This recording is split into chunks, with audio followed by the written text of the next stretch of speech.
Hola, ¿qué tal? Buenas tardes. Mi nombre es Carlos Pérez de México. Espero darme a entender y entregar el mensaje correcto. Eh, Estudio un poco de teología y espero lo que he ido aprendiendo lo pueda externar con ustedes. Y vamos a empezar con este tema para abundar a lo que es el exégesis. Bueno, vamos a hacerlo como en el cristianismo lo hacemos, pidiendo la autorización de Dios mediante su Espíritu Santo para que podamos ser edificados. Y vamos a orar. Dios eterno, Padre eterno, te pido que uses mis labios para que pueda dar a entender el mensaje preparado en esta tarde. Te pido, Padre, que tú seas con nosotros y que nos des una porción de tu Santo Espíritu, que podamos ser receptores de lo que queremos aprender. Eh, Porque de este punto, Padre, nos damos cuenta que tenemos que escudriñar las Escrituras para poder llegar a una comprensión más plena de tu palabra. No te lo pido por méritos propios que tenga delante de ti, sino por la sangre preciosa de nuestro Señor Jesucristo. Amén. Bien, aquí pego el texto de una de las cartas de Pablo, donde le pide de favor eh, que le traiga su abrigo y los libros, en especial los pergaminos. Es decir, aquí probablemente los pergaminos sean la ley, la Torá, situaciones así, y los otros libros pues podemos determinar que también podrían ser libros anexos a la Biblia o a la Torá. Entonces vemos que el apóstol Pablo no solamente se apoyaba de la ley, sino de otros libros para poder dar un mensaje más completo y más certero de lo que era lo que Dios quería. Y vamos a entrar a materia. Eh, lo que quiero tocar es el punto de la exégesis, un poco más a completarle lo que el hermano Israel nos dijo en días pasados. Ya vemos que exégesis es extraer. Eh, Pongo de referencia como un extractor, donde sacamos el jugo de la naranja, el jugo de zanahoria, lo metemos y extraemos el jugo, lo sustancial, lo más importante. Y en sí a eso se refiere o a hacer una expresión más de lo que es hacer exégesis, es extraer, sacar lo sustancial. Y en general es eso. ¿Cómo vamos a hacer la extracción de todo lo sustancial? Pues de la manera más correcta dentro del exégesis. Para poder hacer un exégesis necesitamos las siguientes situaciones: ver la cuestión social, política, religiosa de la época. En otras cosas también tenemos que hacerle varias preguntas cuando leemos un texto. Y en estas preguntas sería el por qué, para quién, en dónde. Son como de las preguntas más comunes que tenemos que cuestionar al texto. Bueno, también aquí voy poniendo algunos fragmentos ya sea de la Biblia o de lo que voy viendo.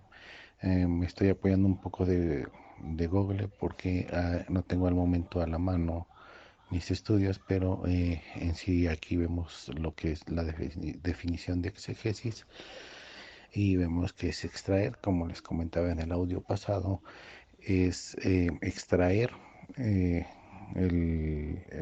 lo esencial o lo fundamental del texto. Así es que en grandes rasgos es lo que es exégesis. Y hay ciertas reglas o ciertos modos para poder hacer un exégesis correcto. Aquí ya casi todos los grupos siempre pongo esa situación para que podamos entender por qué es necesario que hagamos exégesis de las palabras, de las situaciones. Yo pongo un ejemplo muy común. Yo soy de México, para mí una torta es diferente que en Sudamérica. Es decir, en Sudamérica me han hecho la mención que son una torta es el pastel o el de cumpleaños, el pastel de cumpleaños, el pan de cumpleaños. Me han dicho también que es como una empanada y situaciones así. Eso lo alcanzamos a percibir en nuestro lenguaje y en nuestra época, solamente con una cuestión cultural un poco diferente, diferente en 200 años, porque tenemos una costumbre española, fuimos conquistados por España, entonces empezamos a independizarnos hace 200 años, entonces de ahí empiezan a provenir todas ese tipo de costumbres, ideologías. ¿Por qué hago mención a esto? Porque es necesario que comprendamos un poco a lo que tenemos que trabajar para poder entender el escrito eh, de la Biblia. La Biblia fue escrita de mínimo hace 1900 años a 3000 años. Entonces tiene una extensión muy larga de diversidad de palabras, de pensamientos, de escritores. Entonces, para poder comprender el texto en lo que el escritor trató de decir, es necesario tener varias situaciones en cuenta.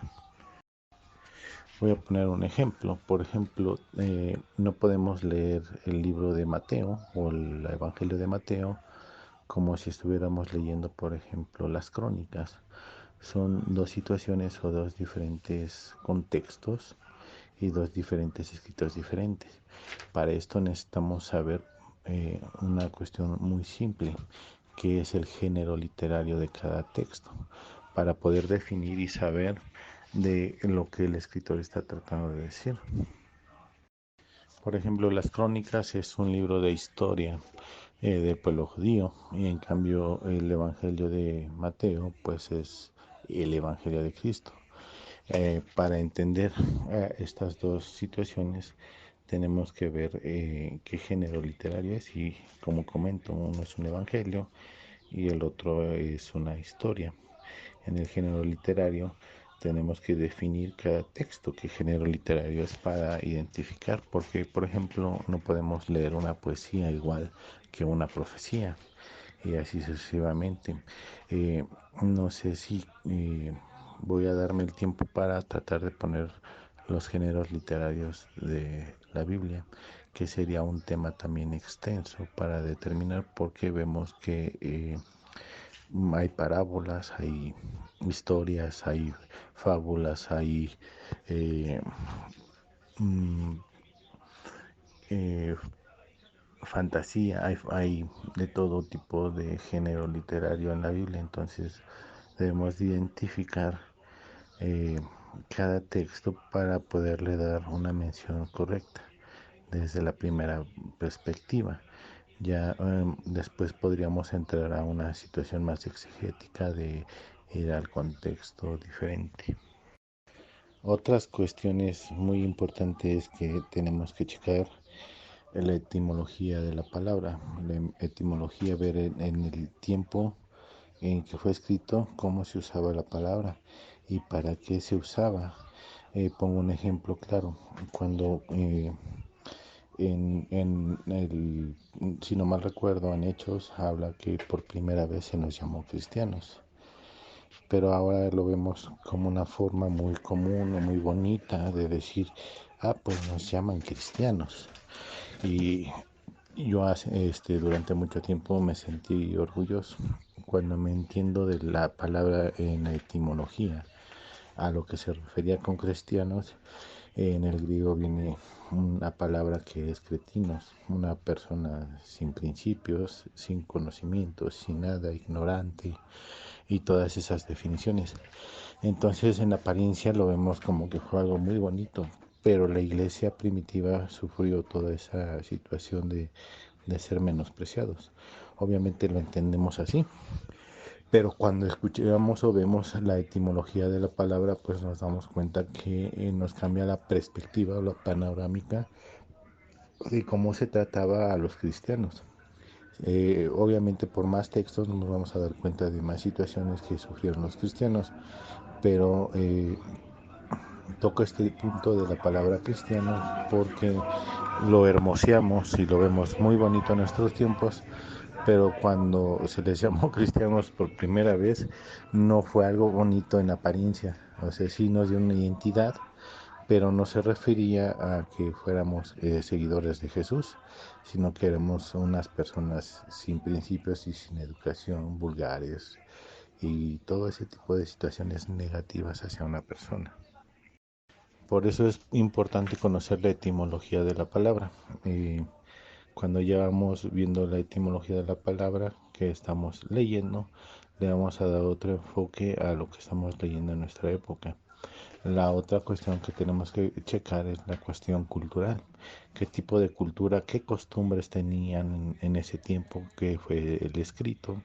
En él vamos a encontrar el tipo de cultura, el tipo de situaciones. Otra cosa que tenemos que tomar en cuenta es la cuestión sociopolítica, la cuestión social, cómo se desarrollaban, los modismos que había. Por ejemplo, aquí en México usamos la palabra güey y en la mayor parte de Sudamérica o en la mayor parte del mundo es un animal.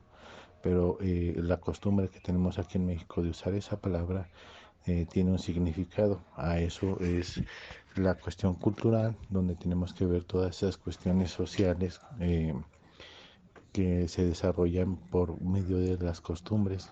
En el Antiguo Testamento se le llama que son hebraísmos o modismos que se van teniendo.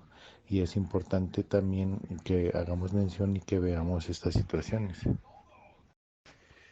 También tenemos que ver otra situación que es la cuestión política. Eh, Tenemos por lo regular un concepto diferente de Jesús cuando empezamos a hacer una cuestión política. Vamos a tocar el texto de, de cuando Jesús les dice que pongamos la otra mejilla. Cuando vemos las costumbres y la cuestión política que se vivía en la época, pues nos damos cuenta que poner la mejilla no es así de simple como nosotros lo vemos de que nos golpeen y nos vuelvan a golpear. Cuando vemos la cuestión política de la época nos damos cuenta que Jesús no les está diciendo que pongan las mejillas, sino que defiendan sus derechos, porque dice el texto, dar con la dar con la mano derecha en la mejilla izquierda, es decir, una bofetada al revés con los nudillos, pero con una palmadita.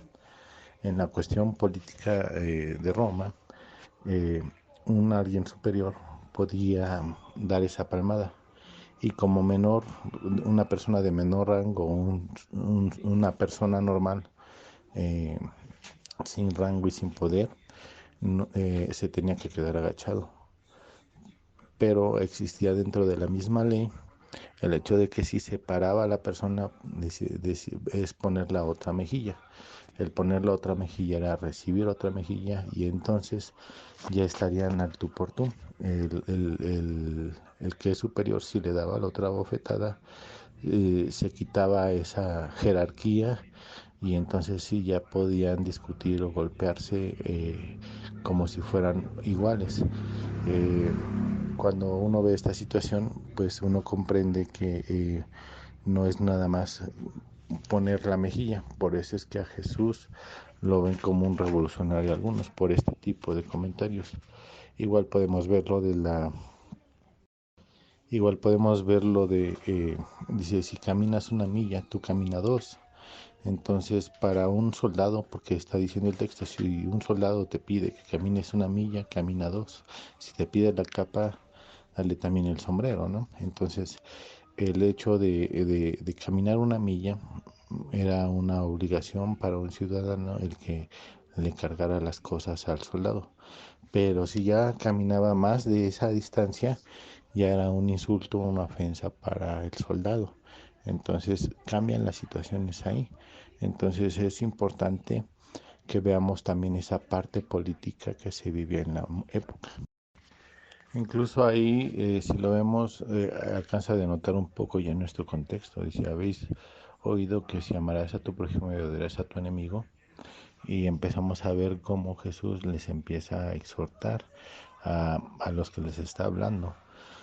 Porque estaban sufriendo una situación media grave con los romanos y eso también lo sabemos.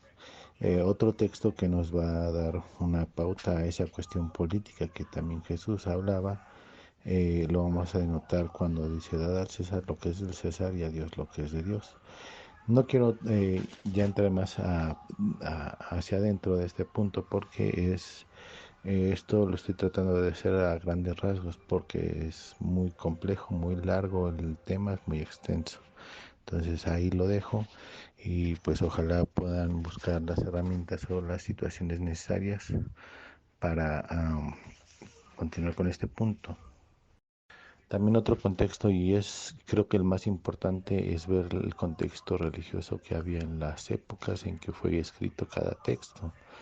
Por ejemplo, el Génesis, cuando se pasa de la tradición oral a la tradición escrita, hay que ver en el contexto que se escribe. Eh, el mismo Génesis nos habla de Leviatán, el Job también, situaciones así. Por ejemplo, la misma creación, con qué objeto lo está escribiendo el escritor de Génesis 1, eh, con qué situación, qué dioses, qué religiones había en la época cuando se escribió el Génesis.